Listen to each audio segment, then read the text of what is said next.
juste. Pourquoi ma vie est-elle en demi-teinte? Ta vie sera à l'image exacte de ta relation intime avec Dieu. 1. Une vie bénie. Si tu auras recherché l'intimité et la présence du Seigneur, tu auras vécu proche de la lumière, Dieu, et ta vie sera lumineuse.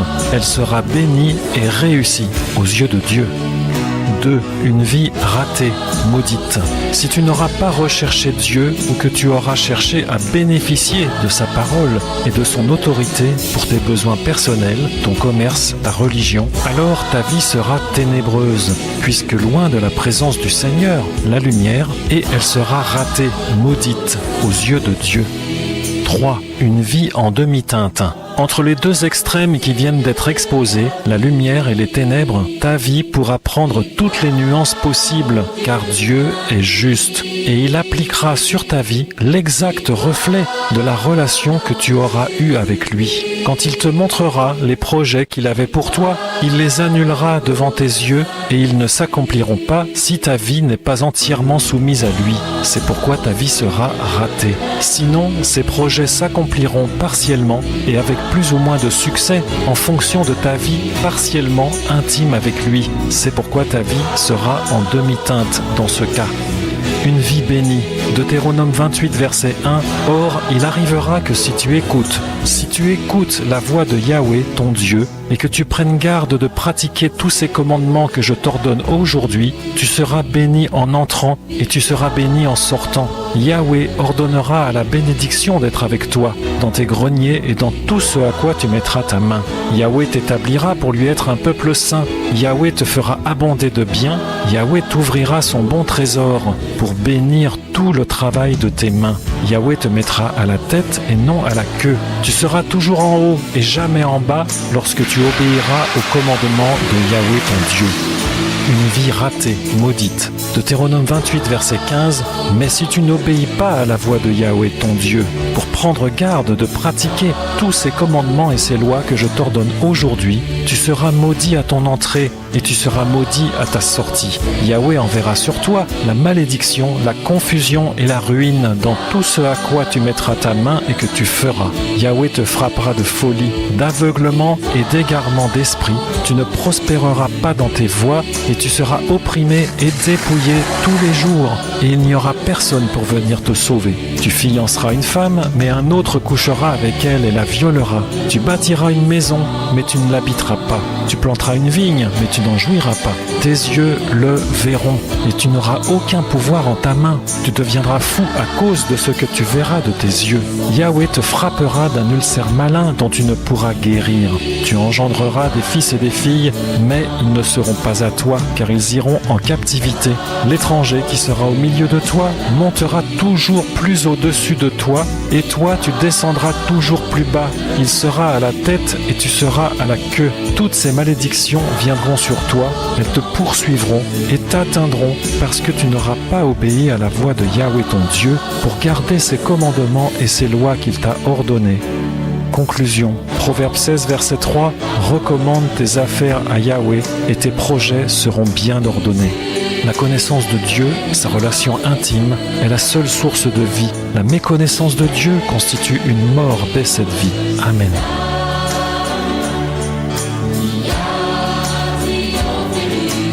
Pourquoi ma vie est-elle en demi? Enfants du Seigneur et amis, bonjour, que la paix de Dieu soit avec votre esprit. Jean 14, verset 27.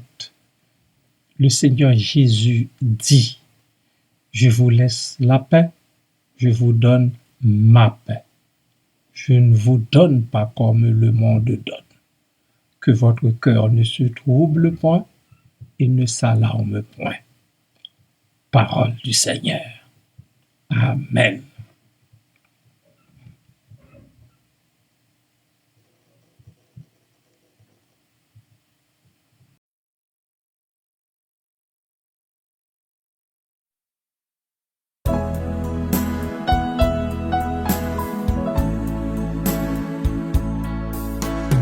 Un chrétien je croyais être, mais j'ignorais le bonheur que Jésus, mon divin maître, vient t'apporter dans un cœur. Oh, la paix que Jésus donne, je ne la connaissais pas. Tout sur mon chemin rayonne depuis qu'il conduit mes pas.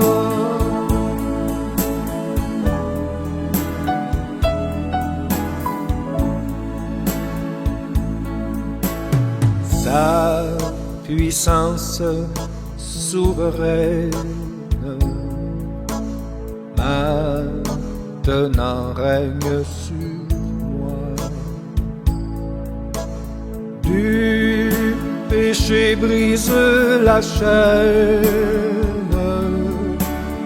me rend vainqueur par la foi. Oh, la paix que Jésus donne, je ne la connaissais pas. Tout sur mon chemin rayonne depuis qu'il conduit mes pas.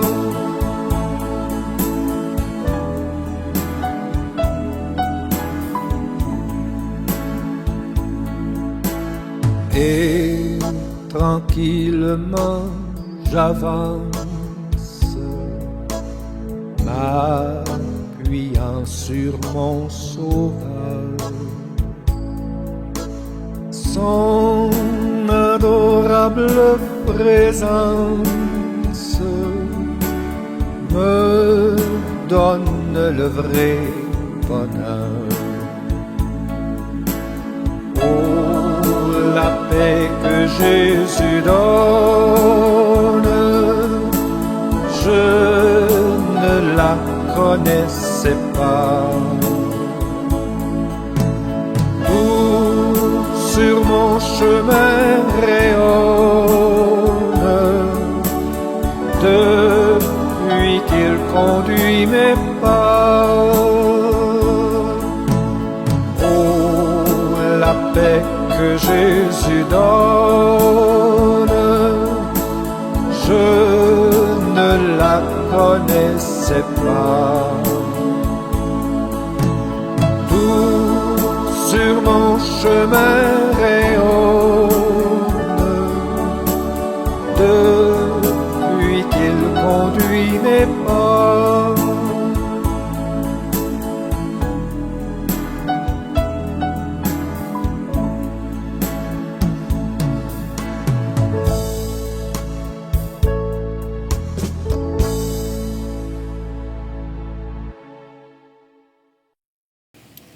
Bien-aimé, Satan est l'être le plus astucieux qui soit. Il s'attaque à votre corps physique, vous faisant ressentir de la fatigue même après avoir pris suffisamment de repos. Il suscite parfois une mauvaise humeur chez vous en vous donnant sans raison un sentiment de lassitude ou encore en enlevant soudainement votre paix et votre joie pour que vous ne puissiez être suffisamment calme pour prier. Il est probable encore qu'il interfère bruyamment en faisant sonner incessamment le téléphone juste au moment où vous vous apprêtez à vous chuter en prière devant le Seigneur ou même envoyer quelqu'un à la minute où vous vous mettez à part pour chercher la face de Dieu. Il lui arrive de faire surgir une urgence à laquelle vous devez répondre sans délai, sous peine de malheur. Tous moyens sont bons pour lui d'atteindre son objectif, il ne faut pas qu'on l'oublie. Il persuade parfois des croyants des plus dévots que le meilleur moment pour prier Dieu, c'est la nuit où tout est calme. Mais, croyez-moi, la nuit une fois tombée, il essaie de vous abrutir de sommeil. Vous êtes trop fatigué pour prier, c'est l'heure de dormir. Il nous importe donc de savoir que toutes ces méthodes sont familières à l'ennemi de nos âmes. Il les a d'ailleurs créées pour ennuyer les enfants de Dieu. Il faut résister au sentiment de fatigue chronique qui, souvent, nous fait plonger dans un sommeil profond avant de remercier notre Créateur et pourvoyeur pour les grâces reçues durant la journée. Soyons victorieux sur nos humeurs, enfants du Seigneur. Ne permettons pas au malin de prendre le contrôle de nos humeurs. Réclamons du Seigneur la paix et le calme dont nous avons besoin pour vaquer à la prière. En tant que prince de paix, il a légué la paix aux élus.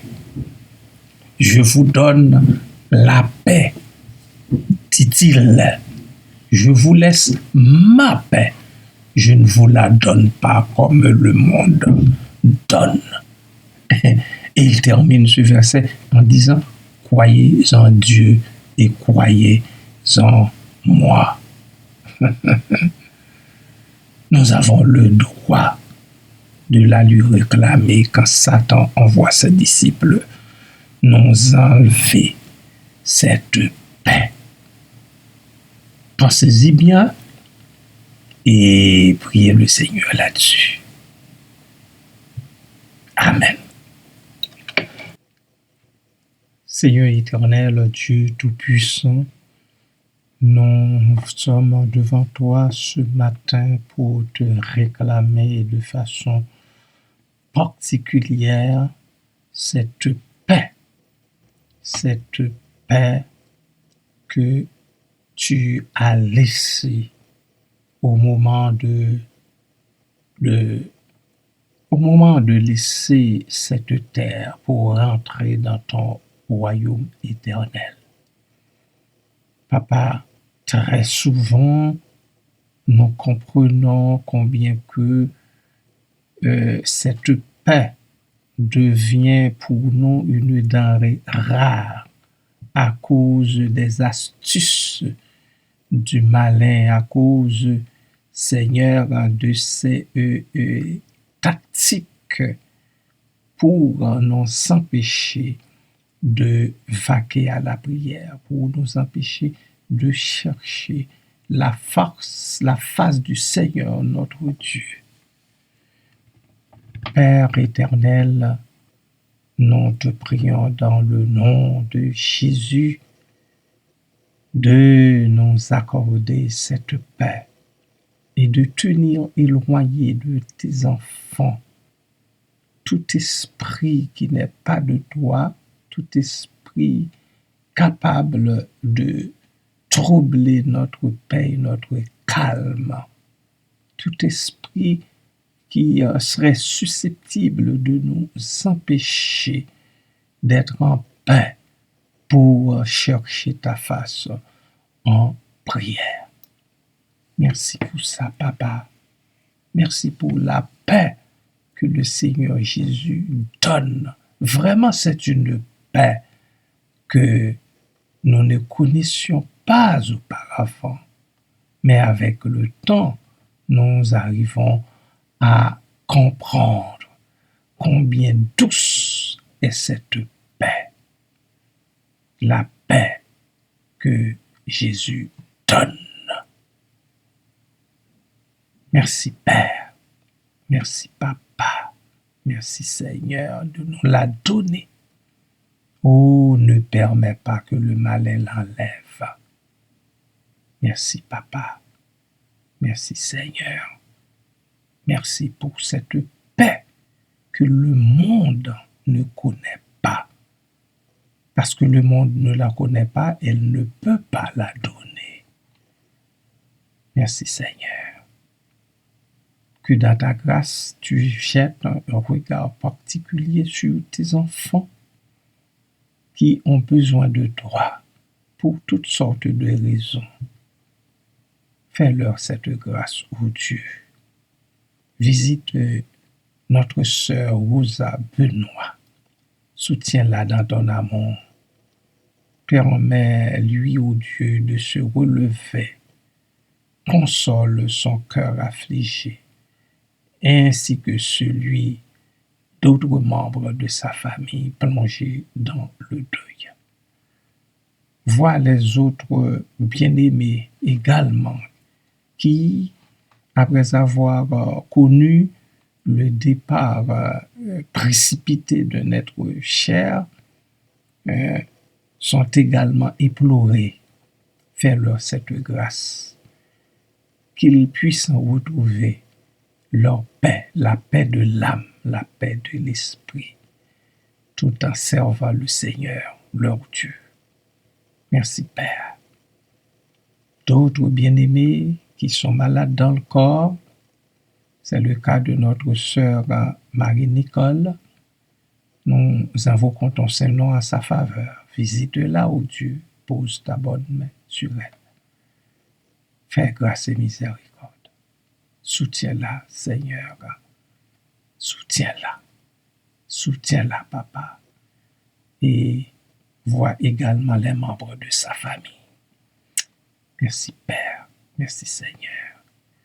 Que toute louange, toute gloire soit à toi seul, à Jésus-Christ et au Saint-Esprit, au siècle des siècles. Amen.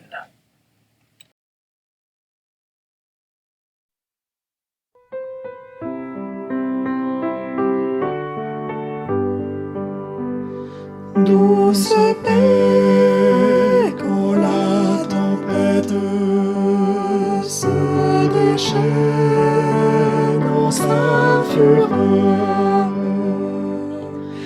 Douce paix, oui, paix parfaite en Jésus, notre Sauveur.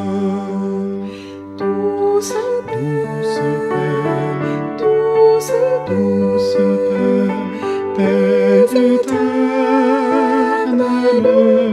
paix des cieux, qui se réfugie en Dieu.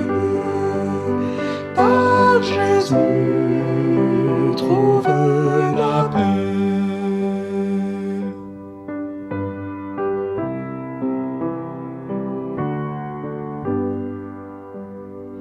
Douce paix quand la souffrance sème l'angoisse et les pleurs. Douce paix et confiance, Jésus calme les douleurs. Douce paix, douce paix, paix éternelle, paix des cieux, qui se réfugie en Dieu. Par Jésus, trouve la paix.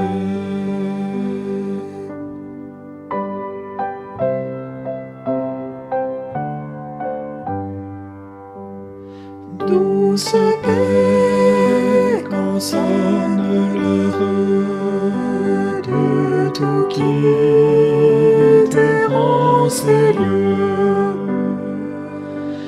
Douce paix, Jésus demeure notre trésor précieux. Douce paix, douce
sa face.